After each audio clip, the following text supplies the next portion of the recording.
నిఘా TV news కు స్వాగతం. ముందుగా హెడ్లైన్స్. కర్ణాటకకు 3,454 కోట్ల కరువు నిధి.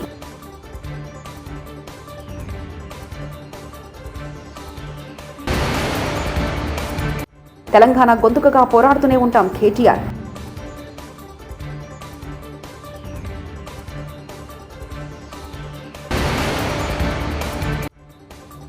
కాంగ్రెస్ అలా నిరూపిస్తే మీ పార్టీ తరఫున ప్రచారం చేస్తా బండి సంజయ్.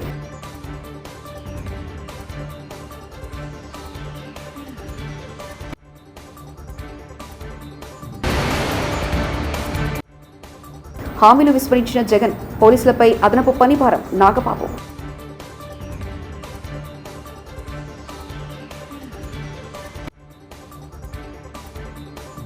కరువు సహాయ పనుల కోసం కర్ణాటక 3,454 కోట్ల నిధులను కేంద్రం విడుదల చేసింది. కేంద్ర హోంమంత్రి అమిత్ షా సారథ్యంలో అత్యున్నతమైన స్థాయి కమిటీ కరువు ఉపశమనం ఖరీఫ్ 2023 కేంద్ర నిధుల విడుదలకు ఆమోదం తెలిపినట్లు ఆర్థిక మంత్రిత్వ శాఖ శనివారం నాడు ఒక ప్రకటనలో తెలిపింది. ఏపీలో మరోసారి అధికారంలోకి వస్తే ఏం చేస్తామో క్లారిటీ ఇస్తూ వైసీపీ 2024 ఎన్నికల మేనిఫెస్టో విడుదల చేసింది. తాడేపల్లిలోని పార్టీ కేంద్ర కార్యాలయంలో సీఎం జగన్మోహన్ రెడ్డి ఎన్నికల ప్రణాళిక విడుదల చేశారు. మా నమ్మకం నువ్వే జగన్ పేరిట విడుదల చేసిన మేనిఫెస్టోలో గతంలో ఇచ్చిన హామీలనే మరోసారి పేర్కొంటూ పెన్షన్ను 2028లో 250, 2029లో మరో 250 చొప్పున ఏడాదికి 3,500 పెంచుతామని హామీ ఇచ్చారు. పాత హామీలకే రంగులద్ది కొత్త మేనిఫెస్టోలో చేర్చారు. ఇక రాజధాని అంశాన్ని వైసీపీలో తన మేనిఫెస్టోలో పేర్కొంది. విశాఖను పరిపాలన రాజధానిగా అభివృద్ధి చేస్తామని, అమరావతిని శాసన రాజధానిగా, కర్నూలును న్యాయ రాజధానిగా అభివృద్ధి చేస్తామని వైసీపీ మేనిఫెస్టోలో పొందుపరిచారు. విజయాలకు పొంగిపోకుండా, అపజయాలకు కుంగిపోకుండా తెలంగాణ గొంతుకగా పోరాడుతూనే ఉంటామని భారస కార్యనిర్వహణ అధ్యక్షుడు కేటీఆర్ పేర్కొన్నారు. హైదరాబాద్లోని పార్టీ కార్యాలయంలో భారస ఆవిర్భావ వేడుకలు ఘనంగా నిర్వహించారు. ఈ సందర్భంగా ఆయన మీడియాతో మాట్లాడారు. అంబేద్కర్ చెప్పినట్టు బోధించు, సమీకరించు, పోరాడు అనే అంబేద్కర్ తత్వాన్ని పూర్తి స్థాయిలో జీర్ణించుకుని పూర్తి స్థాయిలో అదే బాటలో ఆచరిస్తూ నడుస్తున్న పార్టీ భారత రాష్ట్రంకి ఒక ప్రజాస్వామిక పందాలో లక్షల సంఖ్యలో ఎక్కడికక్కడ ప్రజల్ని సమీకరిస్తూ వారికి ఏ సమస్య వచ్చినా పోరాడుతూ ప్రజాస్వామ్యంలో ప్రజల యొక్క ఆలోచన విధానాన్ని ప్రతిబింబిస్తూ ముందుకు పోతా ఉన్నాం. 24 సంవత్సరాలలో ఈరోజు నిండుతున్న సందర్భంగా నేను మా గులాబీ సైనికులు, మా అన్నదమ్ములు, ఆడబిడ్డలు, ముఖ్యంగా మాకు అఖండమైన ప్రేమను, అపారమైన విశ్వాసాన్ని నింపిన తెలంగాణ ప్రజలకు శతదా సర్వదా పాదాభివందనం చేస్తూ వారికి రుణపడి ఉంటామని చెప్తూ మీ తరపున మీ గొంతుకై కొట్లాడుతూనే ఉంటాం. అప్పుడప్పుడు కింద పడవచ్చు, అప్పుడప్పుడు పైన ఉండవచ్చు. విజయాలకు పొంగిపోము, అపజయాలకు కుంగిపోము.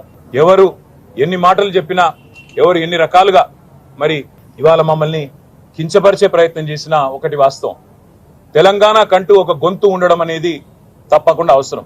స్వీయ రాజకీయ అస్తిత్వమే శ్రీరామ రక్ష అనే మాట ప్రొఫెసర్ 5 గ్యారంటీల అమలు చేశామని చెప్పుకుంటున్న కాంగ్రెస్ నేతలు ఆ హామీలు అమలు చేశామని నిరూపిస్తే పోటీ నుంచి తప్పుకుంటానని కరీంనగర్ భాజపా ఎంపీ అభ్యర్థి బండి సంజయ్ సవాల్ విసిరారు. మహిళల ఖాతాల్లో 2,500 జమ చేసినట్లు కాంగ్రెస్ ఆధారాలు చూపాలి. ఆసరా పెన్షన్లు 4,000, విద్యార్థులకు భరోసా కార్డులు ఇచ్చినట్లు చూపితే పోటీ నుంచి తప్పుకోవడానికి నేను సిద్ధమని, నిరూపించకపోతే మీరందరూ పోటీ నుంచి వైదొలుగుతారా? సోమవారం వరకు నిరూపిస్తే నామినేషన్ విత్డ్రా చేసుకుంటా, లేదంటే 15 స్థానాల్లో కాంగ్రెస్ పోటీ నుంచి విరమించుకుంటుందా అని బండి సంజయ్ సవాల్ విసిరారు. మళ్లించడానికి ఈ రెండు పార్టీలు కలిసి డ్రామా, టీవీలలో బ్రేకింగ్ కోసం ప్రజల దృష్టి మళ్లించడానికి ఈ సంచలన ప్రకటన చేస్తూ వీళ్ళు మోసం చేస్తున్న విషయాన్ని తెలంగాణ సమాజం గుర్తుంచుకోవాల్సిన అవసరం ఉంది. ఎందుకంటే బీఆర్ఎస్ పార్టీ పోయినసారి ఇచ్చిన హామీలు నెరవేర్చకుండానే బీఆర్ఎస్ పార్టీ తీసుకుపోయి బొందబెట్టినారు. ఈ పార్లమెంట్ ఎన్నికల తర్వాత కేసీఆర్ గతంలో కాళోజీ గారి మాటలు చెప్పేది, ఈ ఎన్నికల తర్వాత బీఆర్ఎస్ పార్టీని ఇక్కడ పాతాళంలోకి, పరాయి వాడు కాదు కేసీఆర్ ఇక్కడ కాబట్టి ఇక్కడ బీఆర్ఎస్ పార్టీని పాతాళంలోకి తొక్కడానికి తెలంగాణ రాష్ట్ర ప్రజలు సిద్ధంగా ఉన్నారు. కాంగ్రెస్ పార్టీకి ఇలా వాళ్ళిద్దరు సవాల్ చేస్తున్నారు కదా, చలో నేను చెప్తున్నా, నేను సవాల్ చేస్తున్నా. ఇవాళ కాంగ్రెస్ పార్టీ ఎన్నికల ముందు కాంగ్రెస్ పార్టీ 100 రోజుల లోపల 6 గ్యారెంటీలను అమలు చేస్తామన్నారు. మాకు మా మేనిఫెస్టో ఖురాన్, భగవద్గీత, ఇంకోటి బైబుల్ లాంటిది అని మీరు చెప్పారు. ఇలా కొంతమంది కాంగ్రెస్ పార్టీ నాయకులు ఇప్పటికే 5 అమలు చేస్తామంటారు కదా. ఇలా నేను కాంగ్రెస్ పార్టీ నాయకులకు నేను సవాల్ చేస్తున్నా, మీరు గనక మొన్న ఎన్నికల్లో ఇచ్చిన 100 రోజుల హామీలు నెరవేరుస్తా అని చెప్పి 6 గ్యారెంటీలు అమలు చేస్తానని ఇచ్చిన హామీ ప్రకారం మీరు తెలంగాణ రాష్ట్ర ప్రజల అకౌంట్లో, మహిళల అకౌంట్లో ఇచ్చిన హామీలు నెరవేర్చకుండా పోలీసులకు జగన్ మోసం చేశారని ప్రముఖ నటుడు జనసేన నేత నాగబాబు ఆరోపించారు. డిపార్ట్మెంట్లో నూతన నియామకాలు చేపట్టకపోవడంతో పోలీసులపై పనిభారం పెరుగుతుందని విమర్శించారు. సకాలంలో వారికి వేతనాలు సైతం చెల్లించడం లేదని మండిపడ్డారు. అందరికీ వారానికి ఒక రోజు సెలవు ఇచ్చేస్తాను అని తీయగా ఎన్నికలకు ముందు చెప్పాడు. మీ వీక్లీ ఆఫ్ ఫైల్ మీద సంతకం కూడా పెట్టేశానని కుర్చీలో కూర్చున్నాక చెప్పాడు. అసలు సెలవిచ్చే ఉద్దేశం ఉంటేనే కదా వీక్లీ ఆఫ్ అమలు కాలేదు. సరికదా, టైము పాడు లేకుండా డ్యూటీలు వేసి పారేస్తున్నాడు. కారణం, పోలీస్ శాఖలో ఉన్న ఖాళీ భర్తీ చేసి కొత్తగా రిక్రూట్మెంట్ చేస్తే ఉన్న పోలీసులకి వారానికి ఒకరోజు సెలవు దొరికేది. ఈ పోలీస్ రిక్రూట్మెంట్ కూడా సక్రమంగా జరగలేదు. నోటిఫికేషన్ ఇస్తాడు, కోర్టులు కేసులు వేయిస్తాడు, రిక్రూట్మెంట్ అర్ధాంతరంగా ఆగిపోతుంది. 6,500 పోలీస్ పోస్టులు భర్తీ చేసి ఉంటే ఖచ్చితంగా పోలీసులకు సెలవు పెట్టుకునే వీలు సిక్కేది. ఈ మహానుభావుడు సరిగా రిక్రూట్మెంట్ చేస్తేనే కదా. స్టాఫ్ లేరు కాబట్టి డబుల్ డ్యూటీనో ట్రిపుల్ డ్యూటీనో చేసినా ఏం ఉపయోగం? కనీసం ప్రభుత్వం నుంచి రావాల్సిన జీతాలు టైంకు రావు. అతనికేంటి, గవర్నమెంట్ ఎంప్లాయీ 1వ తారీఖు వచ్చేసరికి జీతం వస్తుంది అని అనుకోవడానికి లేదు. ఈ వైసీపీ పాలన వచ్చాక జీతాలు రావు, డిఏ బకాయిలు ఇవ్వరు. 2018 నుంచి పెండింగ్లో ఉన్న డిఏలు పోలీసులకు ఇవ్వడం లేదు. ఒక్కో పోలీసుకి సీనియారిటీని బట్టి 2 లక్షల నుంచి 5 లక్షల వరకు డిఏ బకాయి పడ్డాడు ఈ దివాలా కోరు ముఖ్యమంత్రి. పోలీసులకి రౌండ్ ద క్లాక్ డ్యూటీ కాబట్టి వాళ్ళకు ఉన్న సెలవులను ప్రభుత్వానికి సరెండర్ చేస్తారు, వాటికి డబ్బులు ఇస్తారు. పోలీసులకు సెలవులు లేవు, వాటిని ప్రభుత్వానికి సరెండర్ చేసిన డబ్బులు ఇవ్వడం లేదు. డిఏలు టీఏలు సరెండర్ లీవులు ఎగ్గొట్టేస్తున్నాడు అని పోలీసులు బాధపడే లోపే వాళ్ళు దాచుకున్న జీపీఎఫ్ డబ్బులు కూడా దోచేశారు. ఎవరైనా సరే తమ సొమ్ములు పోతే పోలీసుల దగ్గరికి వెళ్తారు. పోలీసుల ఖాతాలో ఉన్న డబ్బులే దోచేస్తే వాళ్ళు ఎవరి దగ్గరికి వెళ్ళాలి? దోచిన వాడు ఎవరో తెలుసు కదా, మన శివశివాని స్కూల్లో 10th పేపర్లు కొట్టేసిన వాడే. అలవాట్లు ఎక్కడికి పోతాయి? పోలీస్ సోదరులు, మీరు మీ కుటుంబ సభ్యులు ఒక ఆలోచన చేయండి. జగన్ మీ శ్రమను దోచేస్తున్నాడు, ఆర్థికంగా నష్టపరిచాడు, మీ ఆరోగ్యాలు గొల్లైపోతున్నా చలించడు. పైగా మీతో తన రాజకీయ అవసరాలకు తగ్గట్టు పని చేయిస్తున్నాడు. పవన్ కళ్యాణ్ గారికి తెలుసు పోలీసులను వైసీపీ పవర్గా వాడుతుంది అని. రాబోయే కూటమి ప్రభుత్వంలో కాకి సోదరుల కష్టాలు తీర్చే బాధ్యతను తీసుకుంటాం. వారి శ్రమను దోచే పనులు చేయబోం. పోలీసులకు రావాల్సిన అలవెన్స్లు, సెలవులు వచ్చేలా చేస్తాం. పిఠాపురం నియోజకవర్గం అభివృద్ధి కోసం పవన్ కళ్యాణ్ గారు చాలా గొప్ప విజన్తో వస్తున్నారు. పవన్ కళ్యాణ్ గారు ఎమ్మెల్యేగా పిఠాపురం నియోజకవర్గ ప్రజలకు స్వంత కుటుంబ సభ్యులుగా చూసుకుంటారు. Mega friends Shri Konidela Varun Tej. చిన్న పని, మా బాబాయ్ ఇక్కడ పిఠాపురం నుంచి నుంచుంటున్నారు అండ్ అది చాలా మంచి విజన్తో బాబాయ్ గెలవాలి. అండ్ బాబాయ్ అసలు పాలిటిక్స్ రావడానికి ఉద్దేశం మంచి చేద్దామని. సో అలాంటి దానికి మేము అందరం కుటుంబ సభ్యులాగా బాబాయ్కి అండగా దేవుడు ఆశీస్సులు తీసుకోవడానికి, ఇలా అమ్మవారి ఆశీస్సులు తీసుకోవడానికి రావడం జరిగింది. బాబాయ్ ఇలా కష్టపడుతుంటే మీకు ఏమనిపిస్తుంది? అసలు మామూలుగా ఆయన ఒక మెగా హీరో కదా, ఆయన ప్రజల కోసం ఇలా కష్టపడుతుంటే మీకు ఏమనిపిస్తుంది? అంటే యూజువలీ ఇంట్లో కోసం పనిచేయడం అలా అది చాలా వరకు చాలా చోట చూస్తుంటాం, ఇంట్లో తమ్ముళ్ళకి, అక్కలకి, అన్న చెల్లికి.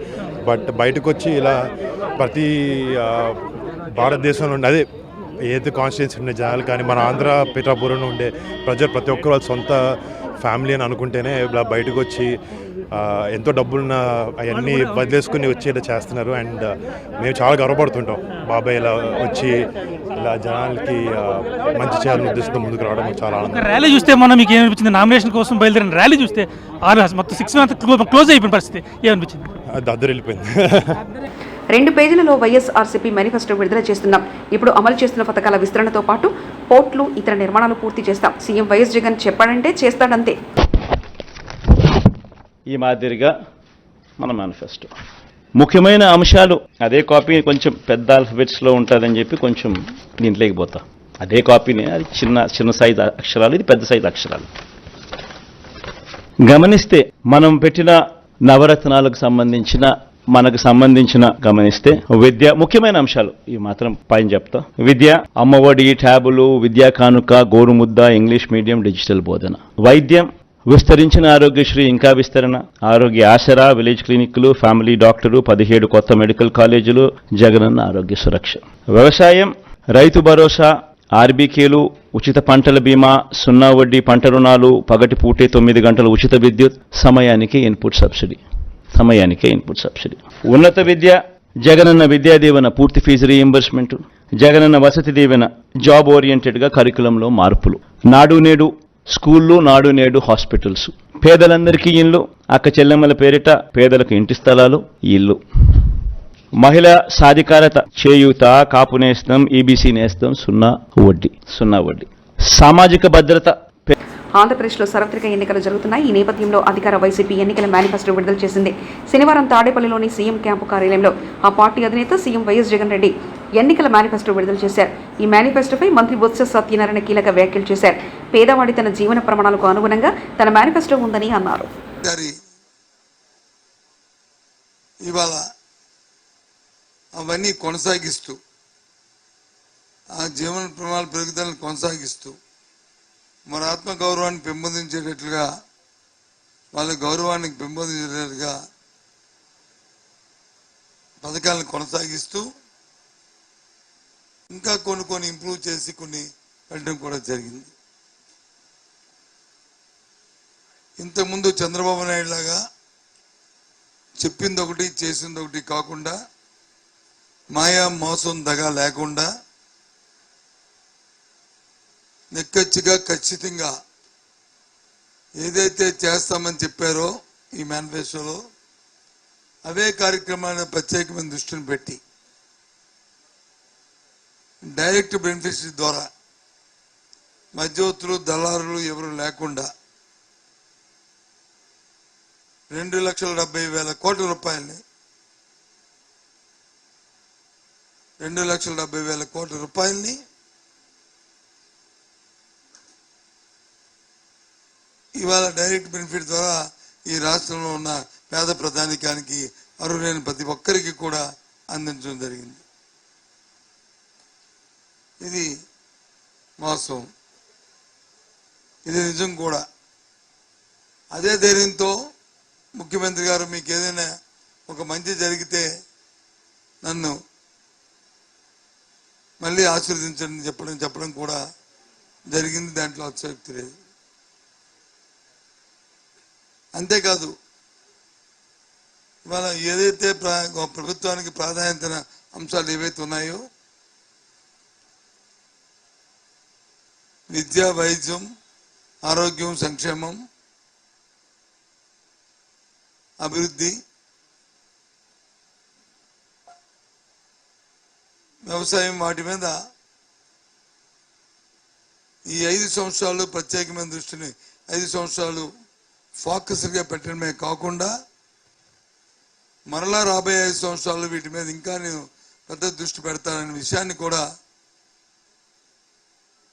రాష్ట్ర ప్రజానీకానికి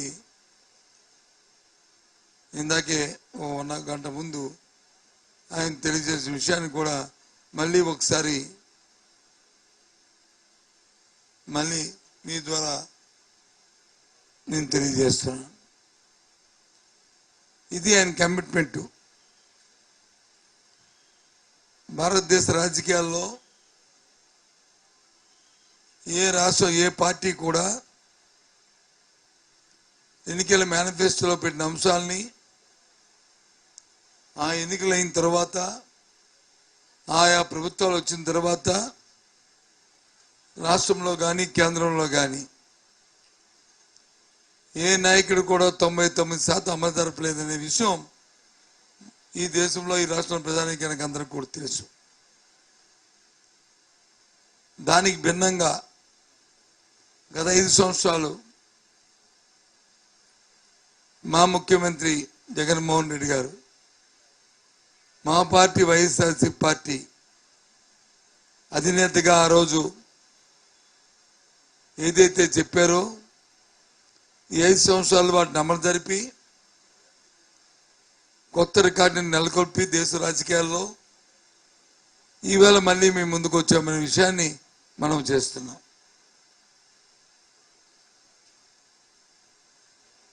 అన్ని ఏదైతే అంశాలు ఆ రోజు చెప్పిన మాటలో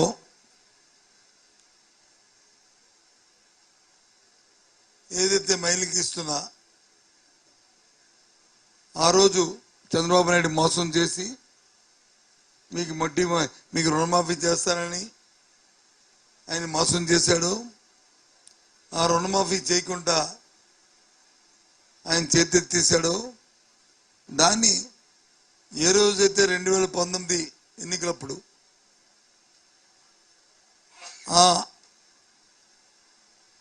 వాళ్ళు మా కర్ణాటకకు 3,454 కోట్ల కరువు నిధి.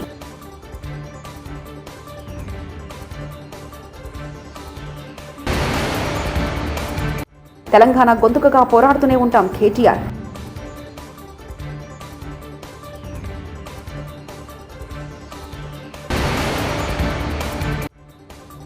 కాంగ్రెస్ అలా నిరూపిస్తే మీ పార్టీ తరఫున ప్రచారం చేస్తా బండి సంజయ్.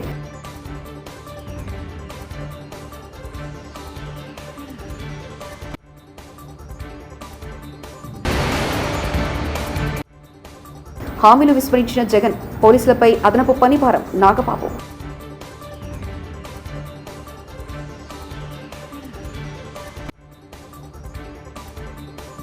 ఇవి బులెటిన్ విశేషాలు. చూస్తూనే ఉండండి నిఘా టీవీ న్యూస్.